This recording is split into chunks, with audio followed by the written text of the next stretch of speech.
Hi. അപ്പോൾ ഇതാണ് നമ്മുടെ കണ്ണൂർ മറൈൻ എക്സ്പോയിലുള്ള പെറ്റ് പവലിയൻ. അപ്പോൾ പെറ്റ് പവലിയനിലെ ഡീറ്റെയിൽ ആയിട്ടുള്ള വീഡിയോ ഞങ്ങൾ കാണിച്ചു തരാം.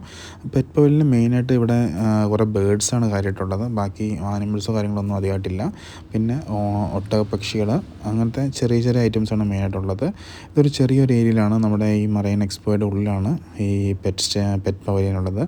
ഇവിടെ വെറൈറ്റി ആയിട്ടുള്ള കുറേ ടൈപ്പ് ബേഡ്സ് നമുക്ക് കാണാൻ പറ്റും. അതുപോലെ മക്കാവോസ്, അങ്ങനത്തെ ലവ് ബേഡ്സ്, അങ്ങനത്തെ കുറേ ടൈപ്പ് വെറൈറ്റി ആയിട്ടുള്ള ബേഡ്സ് ഇതിനകത്തുണ്ട്.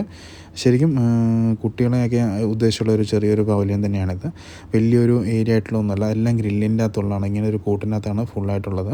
വെറൈറ്റി ആയിട്ടുള്ള ബേഡ്സാണ് മെയിനായിട്ട് നമുക്കിവിടെ കാണാൻ പറ്റുന്നത്. അപ്പം നമ്മൾ മറൈൻ എക്സ്പോയ്ക്കകത്ത് കയറുമ്പം തന്നെ അതിൻ്റെ അകത്ത് നമുക്ക് അണ്ടർ വാട്ടർ ടണലും, അതുപോലെ തന്നെ APJ അബ്ദുൽ കലാം പവലിയനും, അതുപോലെ മഡഗാസ്കർ ഷോയും കഴിഞ്ഞ് കഴിയുമ്പം ലാസ്റ്റ് സെക്ഷനാണ് നമ്മുടെ ഈ ബേഡ്സിൻ്റെ ഏരിയ.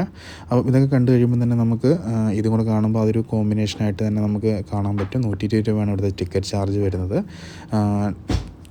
അപ്പം ഇതിൻ്റെ അകത്ത് വരുന്നവർക്ക് എന്താണെങ്കിലും ഇതൊരു നല്ലൊരു എക്സ്പീരിയൻസ് ആയിരിക്കും. ഇത് കഴിയുമ്പോൾ നമുക്ക് പിന്നെ ഫുഡ് സ്റ്റാളുണ്ട്, അതുപോലെ തന്നെ കാർണിവൽ ഏരിയാസ് ഉണ്ട്, കുറേ കുട്ടികൾക്കുള്ള ഗെയിംസും കാര്യങ്ങളും അങ്ങനത്തെ ഐറ്റംസ് ഉണ്ട്. പിന്നെ കുറേ ഷോപ്പിംഗ് ഏരിയാസ്, ഇതൊക്കെ തന്നെയാണ് മെയിനായിട്ട് ഇതിൻ്റെ അകത്തുള്ളത്. അപ്പം വരുന്നവർ എന്തായാലും മാക്സിമം എൻജോയ് ചെയ്യുക.